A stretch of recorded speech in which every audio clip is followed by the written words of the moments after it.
What's up, folks? Welcome to the channel. I'm Sean, the Average Angler. Today we are going to talk about one technique that you need to master now. Like, this is the time of year you want to get this one figured out because it's going to pay huge dividends in the months ahead of us, okay?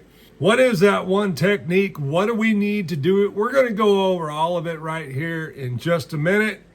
All right, thanks for that. We're back. For those that don't know, subscribing to my channel is free. I really appreciate it. We're trying to grow the channel here so we can bring more and more of this information to more and more anglers. So today we are talking about mastering a technique. It is the end of January, so we're coming into February, and then we'll be getting into pre-spawn, spawn, post-spawn.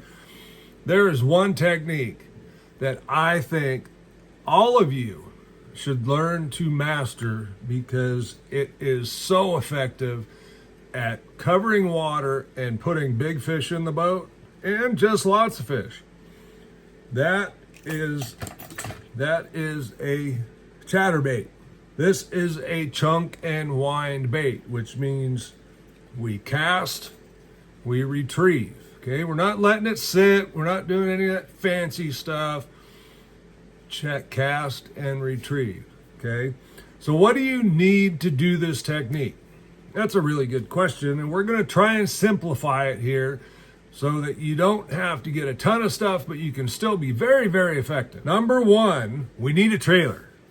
Okay, so we got our bait. Now we need a trailer to attach to said bait. So I've got quite a few of them that I really like, but like I said, we're going to keep it simple. We got the Z-Man Chatterbait. That's a really good one because it is elastic and it won't tear. Probably one of the most popular is the Hog Farmer Spunk Shad. And then one of my favorites is the Yamamoto Swim Senko. Okay, and the Swim Senko I pretty much use early season. So from now forward, and this is a Swim Senko, okay? Kind of a Senko front body, swim bait back. This color is just green pumpkin watermelon, okay?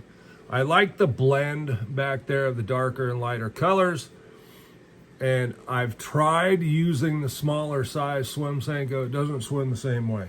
That said, this is too long.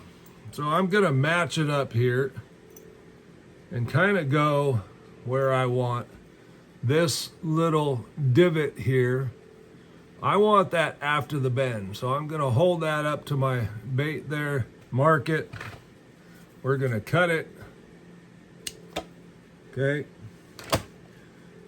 And we're gonna thread that baby on there. And I'm gonna give you an alternate chatterbait you can use if you don't wanna buy the 14, 15, $16, depending on where you're buying it, whatever. I don't blame you. I don't want to pay that either, but I got them.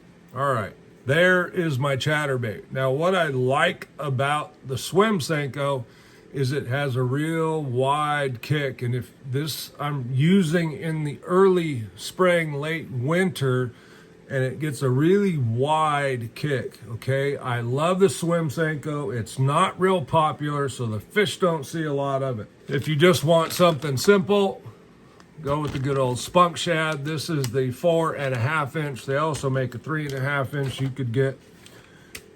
This is the jackhammer in a package, okay? The alternate that I would suggest is the Chatterbait Evo. These are $10, so you're not totally breaking the bank. If you're in the bass fishing game, you're just gonna have to learn to accept that stuff costs money. The Chatterbait Evo is probably the best bang for buck quality chatterbait. Now, as far as the color goes, I would really recommend something green pumpkin, okay? This is just straight green pumpkin. They have green pumpkin, I don't know what this one's called, green pumpkin shad or something. I think this one is Bee Height Delight if you want a little chartreuse, got a little stain in your water. I like to keep it fairly simple, okay? Here is an Evo that is the bluegill. This one will work too, okay? Don't overthink it. Remember, we're keeping it simple here. When to start throwing said chatterbait? Well, now. Chatterbaits are a great way to cover water. I suggest the 1/2 ounce, okay? So you can fish that 1/2 ounce chatterbait down as deep as you are willing to let it go, meaning you gotta give it time to sink to the bottom. Then the retrieve is just a very simple, nice, steady, slow retrieve, keeping it at or near the bottom, perhaps bumping into things every once in a while. You can, just flick your tip every now and then. Don't overdo it. It's still cold out. Fish are not needing things to be bouncing all over the place. The bait hunts naturally on its own. Okay, so as far as rod, reel, line, what do we need? This is my #1 chatterbait rod, okay? It is a iRod Corcus. It's a 7'3" medium heavy. This is their wild card bladed jig rod. This is a $199 price point. You don't need to spend $199. This is my rod choice. I love these. It's built for throwing chatterbaits. I have a Shimano 6.2-to-1 Shimano Bantam on there. I will pair it with anywhere from 16 to 18 pound test, depending on where I'm at. You can also use something like, this is a rod I'm going to be testing, folks. I just got this at the show last week. This is a skeet reese fishing. There you'll see the skeet. There it is right there. This is just a medium heavy crankbait rod, 7 foot. It's a 705. I have chatterbaited with a 705 from another brand for a long time and done very well with them. It has everything I need. I haven't fished this one yet. It's just an example. 7'5", medium heavy. It is a crankbait rod, so you got a little more moderate bend, which is kind of what you want with a chatterbait.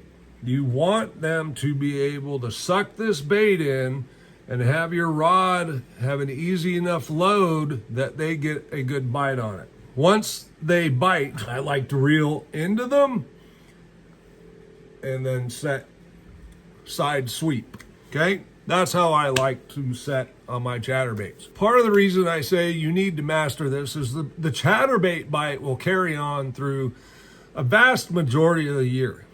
There's probably, depending on where you live, where I live, there's just a few months where it's not necessarily on my deck, which is the past month and a half, 2 months. But it's getting to be that time where the next warming trend we have, it's going to be time to start implementing that, okay? So not right now, but the next little warming trend or stable, nice weather we have and the water starts to warm a little bit, then it will be time to start throwing the chatterbait. Chatterbaits are responsible for catching a lot of big fish. And one of the beauties of the chatterbait is you can throw it just about anywhere in any depth, okay?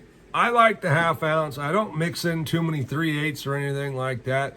If I'm fishing shallower and I need to keep the bait off the bottom, I will just raise my rod tip up here and set it down here and try to adjust that way, okay? The set's going to be the same. I'm going to reel down into them and then come back up. All right, as far as line goes, some folks like braid. If you're using a flimsy or crankbait rod, you can go with braid. I tend to prefer fluorocarbon just because that's what I use, okay? I use Sunline. I will be using Sunline Shooter, which is pricey. You can also use Sunline FC Sniper. Again, 16, 18 pound test is where I'm gonna be with that on my chatterbait rod, and I'll usually have one with 16, one with 18. and typically a little different color variation on either one, or maybe just a different trailer. Some days they'll tend to eat one trailer better than the other. Let's recap. Swim and Senko, Spunk Shad, both are great trailers. Keep it simple. Like I said, there's a ton of other ones out there. There's the Zaku, there's the Chatterbait, there's this one, that one, all kinds of them, right? Don't get sucked into being like me, where you've got all these tackle boxes full of stuff, and all you do is confuse yourself on what it is that you need to use.